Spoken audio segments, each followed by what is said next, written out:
कार्तिक कृष्ण पक्षातील एकादशीला उत्पत्ती एकादशी असे म्हणतात.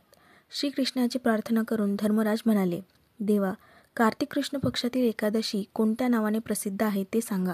श्रीकृष्ण म्हणाले, धर्मराजा ऐक.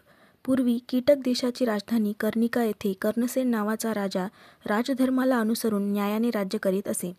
प्रजेकडून योग्य करभार घेऊन त्याचा विनियोग प्रजेच्या हितासाठी करणाऱ्या कामात करीत असे. प्रजेच्या हितासाठी दक्ष असे. प्रसंगी वेळ आली तर स्वतःचे प्राण द्यायलाही तो भीत नसे. प्रजा ही राजाप्रमाणे आपल्या धर्माला अनुसरून वागत होती.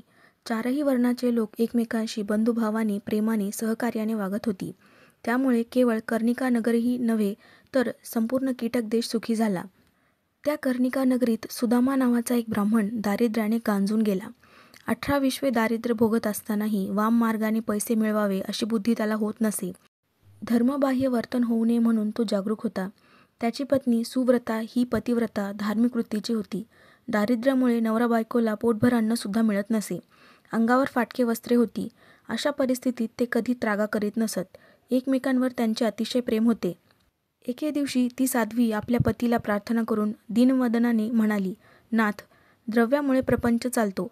प्रपंचाच्या साह्याने सत्कर्म, दाने घडतात आणि पुण्यमार्ग जोडता येतो. समाजात मान सन्मान मिळतो. पत्नीचे बोल ऐकून ब्राह्मण म्हणाला, द्रव्य मिळवण्यासाठी एखाद्याने किती प्रयत्न केले तरी त्याच्या नशिबात असेल तेवढेच मिळते. पूर्वजन्माच्या सत्कर्माचा भाग्योदय झाल्याशिवाय या जन्मीच्या दारिद्र्याचा नाश होणार नाही. पूर्वजन्मीच्या पापामुळे आपल्याला हे दारिद्र्य भोगावे लागते, यात कोणाचा दोष नाही. काही दिवसांनी त्यांच्या घरी नारदाची स्वारी आली. त्यांना पाहून दोघांना आनंद झाला.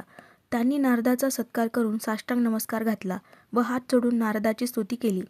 मुनिवर्य, आपले पवित्र चरण आमच्या घराला लागले. आम्ही धन्य झालो.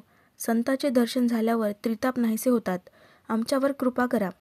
आम्ही दारिद्र्याने पार गांजलो तेव्हा ते दूर करण्याचा उपाय सांगावा. त्यामुळे आमची दैन्यावस्था संपून आम्ही सुखी होऊ. नारद म्हणाले, दारिद्र्य नाहीसे करण्याचा एक सोपा उपाय मी तुम्हाला सांगतो. तू जर उत्पत्ती एकादशी व्रत, सर्व एकादशीचा एकच विधी असतो, करशील तर तुझे दारिद्र्य नाहीसे होऊन तू धनाढ्य होशील. सर्व पापापासून मुक्त होऊन अंती दोघेही सद्गतीला जाल. याप्रमाणे नारद त्या ब्राह्मणाला उपाय सांगून निघून गेले. पुढे त्या सुदामा ब्राह्मणाने व त्याच्या सुव्रता पत्नीने उत्पत्ती एकादशीचे व्रत यथाविधी केले. तेव्हा त्यांना अलोट संपत्ती मिळाली व त्या संपत्तीच्या साह्याने त्यांनी अनेक पुण्यकर्मे दान केले. अंती वैकुंठाला गेले. जे कोणी हे उत्पत्ती एकादशीचे व्रत करतील, महात्म्य ऐकतील, वाचतील, ते पुण्यवान होऊन सद्गतीला जातील. अशी ही कार्तिक कृष्ण पक्षातील उत्पत्ती एकादशी कथा संपूर्ण. श्रीकृष्णार्पणमस्तु.